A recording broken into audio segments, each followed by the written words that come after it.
का वीडियो बहुत खास होने वाला है, तो इसलिए आप इसे स्टार्टिंग से अंत तक देखें। आपको जैसे पता है कि मैं दुबई आया हुआ हूँ। मैं दुबई 8 दिन के लिए आया था, लेकिन कुछ कारणवश मेरा 6 दिन ज़्यादा एक्सटेंड हो गया। तो मैं बता रहा हूँ कि आपके साथ भी ऐसा हो तो आप क्या कर सकते हैं। रिटर्न फ्लाइट था 8 जनवरी को, तो मैं 6 जनवरी को रात को कोविड टेस्ट किया। कोविड टेस्ट करने के बाद मेरा रिपोर्ट 7 तारीख को शाम को आ गया, जो अनफॉर्चुनेटली पॉजिटिव निकला। मेरे को विश्वास ही नहीं हुआ कि मेरा रिपोर्ट पॉजिटिव आएगा, क्योंकि मेरे को कोई सिम्टम्स नहीं, कुछ भी नहीं, न खांसी जुकाम, न कुछ भी नहीं। मैं एक नॉर्मल बंदा जैसा बिहेव करता है और जैसा उसको फीलिंग्स होता है सेम, कोई भी सिम्टम्स नहीं। किसी भी तरह से ये देखकर ना लगे कि मैं पॉजिटिव हूँ। ये आने के बाद रियली मेरे लिए बहुत ही शॉकिंग था। और इससे ज्यादा शॉकिंग ये हुआ कि 6 तारीख को मैं और एक मेरे फ्रेंड, हम लोग साथ ही पूरा दुबई का ट्रिप किए। पूरा दिन सुबह से शाम तक एक ही कार में घूमे, एक ही साथ मेट्रो में थे, एक ही जगह सारे अट्रैक्शन किए। तो उसने भी टेस्ट किया तो उसका नेगेटिव आया था, मेरा पॉजिटिव आया था। तो मेरा रिपोर्ट आने के बाद रियली मैं तो पूरा हिल गया, लेकिन क्या करूं, रिपोर्ट तो रिपोर्ट है, पॉजिटिव है तो मैं ट्रैवल कर नहीं सकता हूं। तो मैंने क्या किया, तुरंत फिर सोचा दोबारा टेस्ट कर लूं, हो सकता है कि ये गलत आया हो। तो मैं शाम के 7 बजे तक मेरे को पता चला, तो मैं बहुत ट्राई किया कि उसी दिन जल्दी से जल्दी हो जाए, क्योंकि मेरे पास टाइम रहे कि मैं अपना जो 8 तारीख का जो शेड्यूल फ्लाइट है उसे ही पकड़ लूं। तो मैंने बहुत भाग दौड़ करने के बावजूद मेरे को कोई लैब नहीं मिल रहा था जो मेरे को 24 घंटे के अंदर पहले रिपोर्ट दे दे। फर्स्ट सेकेंड, यहाँ तक ज्यादातर लैबें यहाँ 8 बजे बंद हो जाती है, तो मेरे पास 7 बज गए थे। तो कहाँ करना है, क्या नहीं करना है, इसकी जहदोजहद में मैं लग गया। तो मेरा जिस कंपनी में मैं रियाद में काम करता हूँ, उन्हीं का एक ब्रांच है इधर दुबई में भी। तो उसके एक यासिर बोल के हैं भाई मेरे, पाकिस्तान के, उन्होंने जितना हेल्प किया मेरे को इस मामले में, मैं उनका तहे दिल से शुक्रिया अदा करता हूँ। वो भी लैब में ही काम करते हैं, वो अकाउंटेंट हैं, लेकिन अनफॉर्चुनेटली वो लैब बंद हो गया था। तो उन्होंने अपने दोस्तों को फोन किया कि कोई लैब खुला हो जिससे मैं जाके अपना कोविड टेस्ट करा सकूं। तो मैं एक लैब पर गया, उन्होंने बताया जिस लैब पर, मैं मेट्रो में था, तो मेट्रो से मैं उतर के उस लैब पे गया। अनफॉर्चुनेटली वो लैब क्लोज हो गया। फिर उन लोगों ने तुरंत पता किया कि और दूसरा कौन सा लैब खुला हो सकता है जिसमें मैं जिस रूट पे हूँ उसी रूट पे मेरे को मिल जाए लैब। तो मैं ग्रीन लाइन पे था, तो एक सलाउद्दीन बोल के मेट्रो स्टेशन है, तो वहां गया। वहां से उतर के कुछ दूर पर एक लैब था। तो वो भाई लोग मेरे साथ फोन पे लगे हुए थे जब तक मैं लैब में पहुंच नहीं गया, जब तक मैं उन लोगों ने इतना मेक श्योर किया कि मैं सही ढंग से लैब में पहुंच जाऊं। तो मैं जब लैब में पहुंचा तो मेरा टेस्ट तो हो गया, लेकिन रिपोर्ट बोला 24 घंटा से ज्यादा समय लग सकता है। तो ये रात के 9 बजे थे, मेरा फ्लाइट नेक्स्ट डे था 5:20 पर। फिर भी मैं सोचा चलो कर ही लेते, अब कोई ऑप्शन तो बचा नहीं है। कर लिया मैं, रिपोर्ट का वेट करने लगा। अब मिला, अपने होटल आ गया। मैं उस समय दुबई में हॉलीडे इन में था, आ गया, रात भर वेट किया। रिपोर्ट का सुबह हो गया।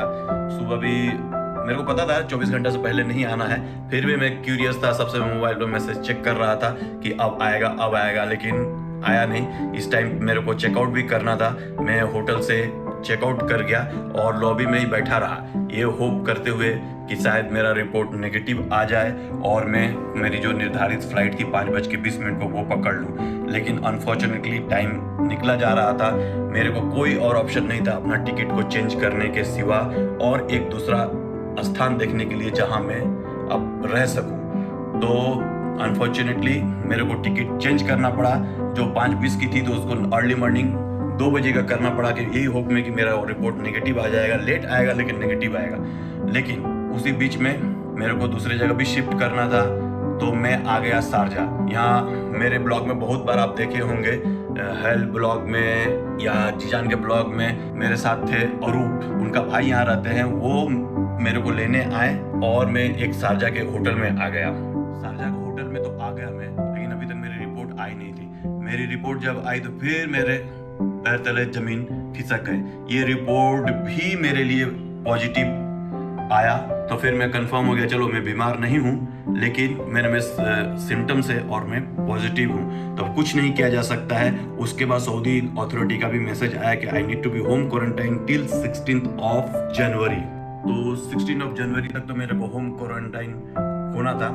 अच्छा था कि मैं होम क्वारंटाइन ही था और कुछ नहीं था, और मेरे को कोई सिम्टम्स नहीं, कुछ भी नहीं, किसी तरह की बीमारी नहीं, कुछ भी नहीं था, कोई दवा लेने की ज़रूरत भी नहीं थी। और मैं अब चेक करने लगा क्या करूं। मेरा वीज़ा, मैं आया था यूएस, मेरे पास यूएस वीज़ा है, तो यूएस वीज़ा को वीज़ा ऑन अराइवल मिलता है 14 दिन का, तो वो वीज़ा भी मेरे को 14 को एक्सपायर होने वाला है, और मेरे को होम क्वारंटीन रहना है 16 तक। तो मैं करूँ तो क्या करूँ, और वीज़ा एक्सटेंशन कैसे करूँ, इसके जद्दोजहद में लग गया मैं। वीज़ा एक्सटेंशन करने का जो प्रोसेस है ना, बहुत ही कॉम्प्लिकेटेड है। यहाँ अबू धाबी या दुबई में कह लें, जैसे आप 1 महीने का वीज़ा लेंगे तो 400 रियाल या 450 रियाल, इंडियन मनी में 6000 7000 में आपको मिल जाएगा। लेकिन जब आप उसको एक्सटेंशन कराने जाएंगे, इसके दुगुने तिगुने खर्चे हैं। ये बहुत ही पेनफुल है। मैं बहुत एजेंट से बात किया, तो और बात करने के पहले मैंने बहुत ऑनलाइन ट्राई किया कि इसको रिन्यू किया जाए, और मेरे दोस्त मार्लोन, उन्होंने 2 दिन तक ट्राई किया, और लास्ट में कंक्लूजन निकला कि ये ऑनलाइन नहीं हो सकता है। और मैं यहाँ का जो अथॉरिटीज़ के जो वीज़ा डिपार्टमेंट के लोग हैं, उनके हेल्पलाइन नंबर मेरे दोस्तों ने दिया, मैं उस पर फ़ोन किया तो पता चला कि ये ऑनलाइन नहीं हो सकता है। इसके लिए मेरे को एक अम्मार बोल के ऑफिस है, वहाँ जाना है, वहाँ जाने के पर्सनली जाना है। उन्होंने बोला कि 470 एडी लगेगा और टाइपिंग फीस अलग, मेरा वीज़ा रिन्यू हो जाएगा। आते वक्त मेरे को 121 दिरहम लगे थे, अभी 470 दिरहम, और टाइपिंग फीस वो बता रहे थे कि इतना मेरे को लगने वाला है। लेकिन मैं उनको बताया कि मैं क्वारंटाइन में हूँ, मैं नहीं जा सकता हूँ, तो क्या ऑप्शन है। तो उन्होंने बोला कि आप ऐसा नहीं जा सकते हैं, तो आप किसी को ऑथोराइज करें जो आपके बिहाफ में जा सकता है और आपके लिए ये कर सकता है। मेरे को पता चला कि मैं तो नहीं जा सकता हूँ, किसी को ऑथोराइज कर सकता हूँ। तो मैंने अपने दोस्तों से कम्युनिकेट किया, तो हमारे दुबई के एक दूसरे ऑफिस में एक मेरी पहचान की महिला हैं, जिनका नाम जोहना था है, उनको पता चला कि मैं ऐसे मुसीबत में फंस गया हूँ। उनको सारिक भाई के थ्रू उनको भी पता चला, तो उन्होंने मेरे को कॉल किया, व्हाट्सअप मैसेज किया और बोला कि अपना दुबई का नंबर दो, मैं आपको कॉल करती हूँ। जब उन्होंने कॉल किया तो पूरा मैं उनको बताया ऐसा ऐसा है, क्या करना है क्या नहीं करना है। तो उन्होंने बोला कोई बात नहीं, आप मेरे को एक ब्लैंक पेपर में साइन करके भेजो, मैं ऑथराइजेशन लेटर बनाती हूँ और खुद मैं जाती हूँ अम्मार के ऑफिस में और आपका वीज़ा एक्सटेंशन करके लाती हूँ। ये सब जब जद्दोजहद कर रहा था, तब तक मैंने रिसर्च करके पता किया था कि आपका 14 दिन का वीज़ा है, लेकिन आपको 10 दिन का ग्रेस पीरियड है।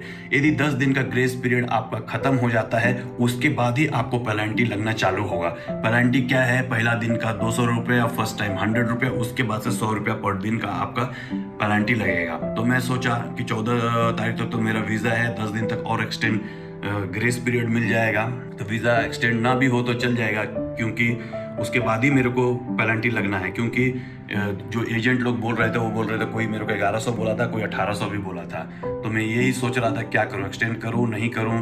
तो कुछ लोगों ने बोला नहीं, सेफ साइड में रहने के लिए एक्सटेंड कर लेना, अच्छी बात। जो मेरी फ्रेंड थी, उन्होंने जब अम्मार के ऑफिस में गया, उसको पहले मैं बोला था कि ये जरूर पता करना कि ग्रेस पीरियड को मैं यूज़ कर सकता हूँ कि नहीं कर सकता हूँ।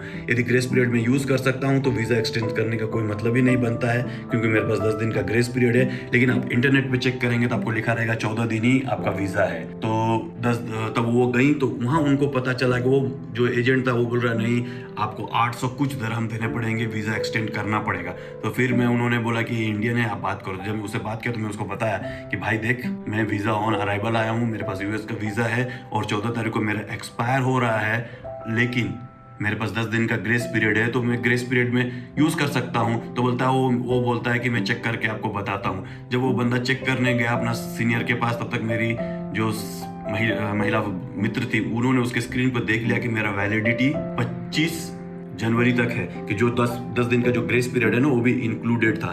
तो उन्होंने मेरे को फ़ोन करके बोला कि उमेश, टेंशन की कोई बात नहीं है, तुम्हारा जो वीज़ा एक्सपायर हो रहा था वो 25 तक है, तो 25 दिन तक तुम रह सकते हो और उसके भीतर ही तुम टोटली नेगेटिव आ जाओगे, ये मेरा पूर्ण विश्वास है। तो ये सब कहने के बाद वो वहाँ से ऑफिस से चली आई और मैं थोड़ा सांस लिया, थोड़ा राहत मिला कि जो मैं 2 दिन से परेशान था कि मेरा वीज़ा एक्सपायर हो जाएगा, वीज़ा एक्सपायर हो गया तो क्या करूँगा, ये सब जो दिमाग में चल रहा था, उससे तो मेरे को थोड़ा मुक्ति मिल गया। इशू तो खत्म हो गया कि मैं सोचा 16 तारीख तक क्वारंटीन हूँ, तो 16 के बाद ही मैं जाके टेस्ट कराऊँ, क्या कराऊँ और क्या करना है। तो इसी बीच में जो मेरे मित्र थे अरूप के भाई, उन्होंने कहा कि कोई बात नहीं, आप 12 तारीख को भी टेस्ट करा लें, ऐसा कुछ नहीं है कि आपको जितना दिन तक क्वारंटीन रहना है उतना दिन तक ही रहना है। यदि आपका रिपोर्ट नेगेटिव आया तो आप उसके पहले भी जा सकते हैं। तो ये बात मैंने कंफर्म करने के लिए अपने दोस्तों से पूछा तो सब आकाश सर ने बताया मेरे को कि नहीं उमेश भाई, आप यदि नेगेटिव आ गया तो आप ट्रैवल कर सकते हैं। तो मैं जाके उसमें बोला कि 12 को नहीं 13 को सुबह मैं टेस्ट कराता हूँ, क्योंकि 24 को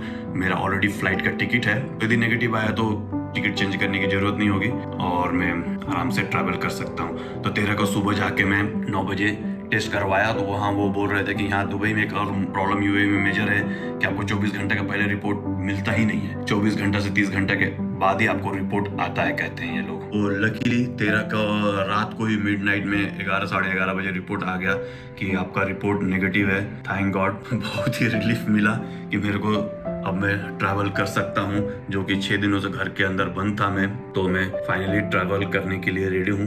तभी तो फिलहाल मैं होटल में हूँ। अब होटल से निकल कर अब एयरपोर्ट जाने की तैयारी कर रहा हूँ और देखता हूँ एयरपोर्ट पे जाके क्या क्या होता है, तो फिर मैं आपको उसी हिसाब से अपडेट करता हूँ। तो आप यदि इसी बीच ट्रैवल कर रहे हो और कोविड के कारण कहीं फंस गए हो तो ज़्यादा टेंशन लेने की बात नहीं है। हर मुसीबत का सलूशन तो जरूर है। मैं आ गया हूँ दुबई के एयरपोर्ट पर। टर्मिनल 3 बोलेंगे तो सिर्फ एमिरेट्स की एयरलाइंस यहाँ से टर्मिनल 3 से जाती है, बाकी सारी एयरलाइंस टर्मिनल 1 से जाती है। जस्ट आपके जानकारी के लिए बता रहा हूँ। और चेक इन और इमिग्रेशन सारा बहुत स्मूथली हो गया।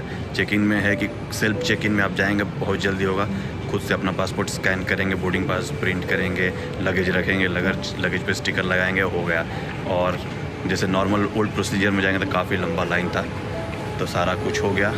इमिग्रेशन का स्टम्प भी हो गया, सब कुछ हो गया, बस सब फ्लाइट में चढ़ना बाकी है। एमिरेट्स वाले ना बोर्डिंग करने के पहले एक जगह पर बैठाते हैं, तो उस जगह पर आने के लिए ये लोग इस जगह पर पूरा डॉक्यूमेंट्स आपका चेक कर रहे हैं। आपका वैक्सीनेशन सर्टिफिकेट, कोविड और आपका तोकलना और जो सऊदी में डॉक्यूमेंट्स लगते हैं, सारा डॉक्यूमेंट इस जगह पर चेक कर रहे हैं। और कुछ देर में बोर्डिंग होने वाली है।